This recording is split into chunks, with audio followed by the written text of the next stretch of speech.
Selon Ishijo Haruhiko, les capacités cognitives humaines ne sont pas fiables, car les illusions peuvent parfois tromper notre cerveau. Par exemple, des créatures fictives dont nous pensons qu'elles ne peuvent jamais exister peuvent maintenant apparaître devant nous. Comme ce lutin pétillant, Ruru, qui nous accueille à l'écran.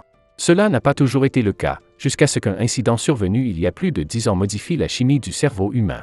Depuis lors, de nombreuses entités fantasmagoriques sont apparues, brouillant les frontières entre la réalité et la fiction.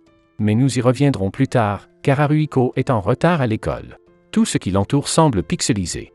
Ce n'est pas une surprise quand on connaît l'amour du Japon pour les pixels. Mais dès que Ruru ou Haruhiko les touchent, ils deviennent HD. Haruhiko se précipite à l'école parce qu'il sait que Mai va encore lui donner un coup de pied circulaire. Il n'y a aucun doute à ce sujet, car elle lutte seule contre un grand fantôme. Pendant leur combat intense, Haruhiko arrive enfin et dessine immédiatement la créature sur son bloc-notes. Les élèves regardent le spectacle se dérouler dans la cour de l'école. Ils reconnaissent le fantôme comme celui qui a interrompu le cours de gymnastique et détruit les jardins fleuris. D'autres se moquent de demander du renfort à une meilleure équipe, car Haruhiko et Mai semblent s'enliser. Quoi qu'il en dise, Mai est convaincue qu'elle peut y arriver et attaque à nouveau le fantôme. Pendant ce temps, Kurumi, une jolie écolière qui tient un ours en peluche, se joint à ses amis pour regarder le combat. Mais la foule se disperse rapidement lorsque Mai dirige le fantôme vers eux jusqu'à ce qu'il heurte l'horloge de l'école. Cela donne à Haruhiko l'occasion de terminer son croquis. Après avoir dessiné le monstre, il lève son bloc-notes et demande au fantôme fouettard de révéler ses secrets au livre de Tō. Une lumière aveuglante frappe la créature et le bloc-notes d'Haruhiko l'avale. Alors que les spectateurs s'en vont, Kurumi murmure à son ours en peluche, Albrecht, à quel point c'était excitant. D'après sa couleur sur le croquis, Mai pense que la créature possède des attributs de feu. Elle ferme les yeux et des étoiles apparaissent sur ses mains. Elle invoque l'agent de l'eau à partir de ses reins et éteint la bête, ainsi que le carnet de croquis d'Haruhiko. Heureusement, il peut en acheter un nouveau grâce à leur paiement. Tu n'as rien gagné aujourd'hui. Eh bien, ça s'est vite aggravé. Mademoiselle Himeno leur dit qu'ils ont détruit des biens de l'école et qu'ils ont gagné juste assez pour les payer. Mais devient immédiatement frustrée parce qu'elle met Mademoiselle Himeno lui assure qu'elle cherchera d'autres emplois pour eux. À la fin de la réunion, Shosuke s'approche d'eux et leur dit « Il y a des jours où il pleut, d'autres où il fait beau. » Mai et Haruhiko sont dans la salle de correction des erreurs neurales de l'Académie Osea. C'est comme un club de chasseurs de fantômes. Cependant, l'équipe E, avec seulement 2 d'entre eux, a les pires résultats. Mai est tellement fauchée qu'elle pense à recruter d'autres personnes afin d'avoir plus de force de travail. D'autre part, Haruhiko, qui a lu tous les livres de la bibliothèque de l'école, se rend maintenant à la bibliothèque municipale. En rentrant chez lui, Haruhiko tombe sur un cimetière qu'il n'a jamais vu auparavant. Il s'agit peut-être du phénomène du « jamais vu » où quelque chose de familier semble inconnu. Soudain, plusieurs fantômes apparaissent et entourent une jeune fille. Celle-ci lui demande d'arrêter de la regarder parce que c'est gênant. Soudain, elle ouvre sa bouche plus grand qu'aucun humain ne peut le faire et avale les fantômes, y compris le cimetière. La jeune fille se frotte ensuite le ventre après un délicieux repas. Haruhiko se précipite vers elle et lui demande si elle connaît Gaius Plinius Secundus. Le qui? Il parle de ce type et de son animal de compagnie, crachant des faits sur sa vie merveilleuse. Ruru donne un coup de pied à Haruhiko pour qu'il se calme, car qui se soucie de cela? La fille se présente sous le nom d'Izumi Reina. La voyant porter l'uniforme de l'Académie Osea, il insiste pour qu'elle rejoigne leur club. Mais au lieu de répondre, elle prend peur et s'enfuit. Cependant, Reina trébuche accidentellement, et Haruhiko tente de la rattraper mais change d'avis avant que sa main n'atterrisse là où elle n'est pas censée le faire. Au lieu de cela, la jupe de Reina lui tombe sur le visage. Il jure qu'il n'a rien vu, des rayures bleues ou quoi que ce soit d'autre. Oups! Pensant qu'il s'agit d'un pervers, elle le fait tomber et s'en va en courant. Le lendemain, Haruhiko tente à nouveau sa chance, mais elle dit qu'elle ne peut vraiment pas se joindre à eux. Pour se faire pardonner, il l'invitait à la cafétéria. De la nourriture gratuite, dites-vous? Eh bien, Reina est partante. Reina peut manger à l'infini avec son énorme appétit.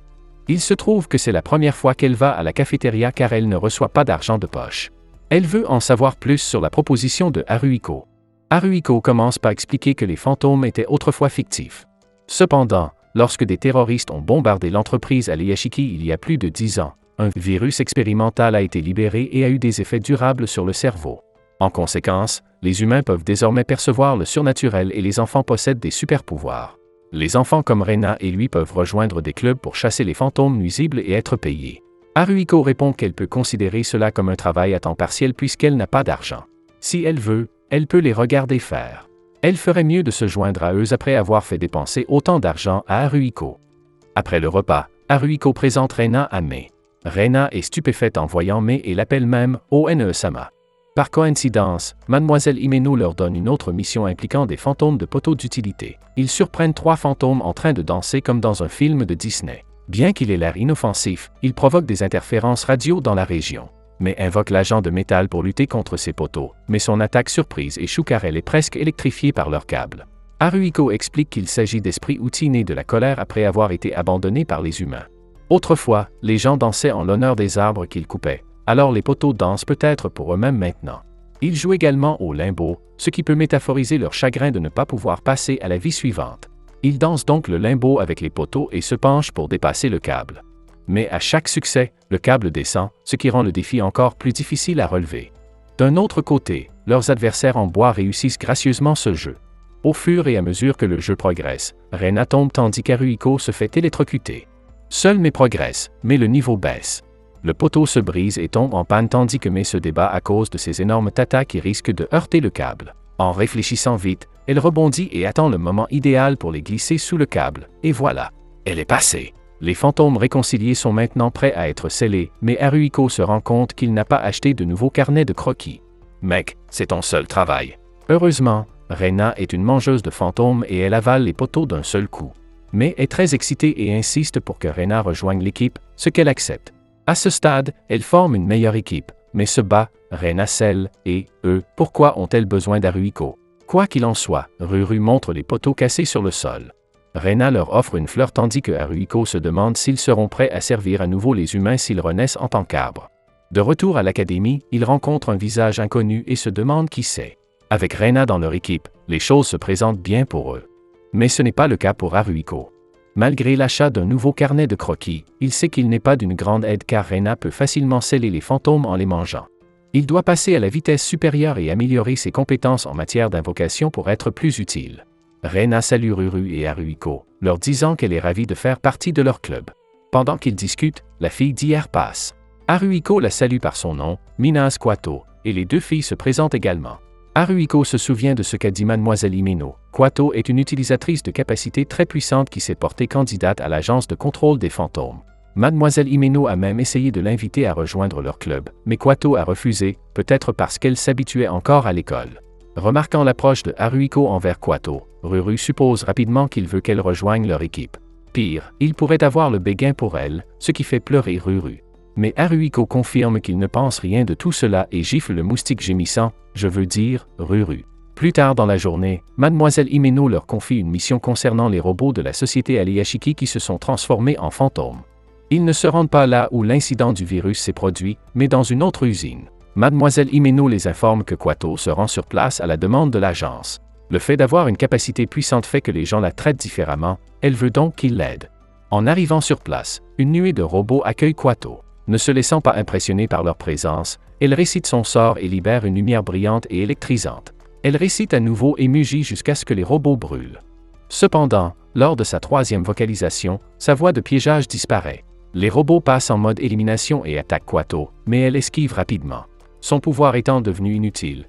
Soudain, Mei arrive et donne un coup de pied à l'un des robots. Haruhiko aide Kwato, mais elle insiste sur le fait qu'elle n'a pas besoin d'aide. Un robot plus grand apparaît, et il multiplie tous les petits robots après avoir détecté d'autres intrus. Haruhiko suppose que la destruction du corps principal est le seul moyen d'en finir. Kwato psalmodie à nouveau, mais ses pouvoirs ne fonctionnent pas. Dans un moment comme celui-ci, ils ont besoin des informations inutiles d'Haruhiko. Il explique que l'adversaire utilise peut-être un signal antiphase qui inverse et annule la voix de Kwato. C'est le principe des casques anti-bruit. Après avoir compris cela, Haruhiko ordonne à Mei de détruire le haut-parleur du robot principal. Elle donne un coup de pied à un petit robot en direction du plus gros et charge vers lui, frappant instantanément son point faible. C'est maintenant au tour de Kwato de les piéger avec ses pouvoirs. Une fois qu'ils sont immobilisés, Reina ouvre la bouche et scelle les fantômes, mais le robot principal a dressé une barrière.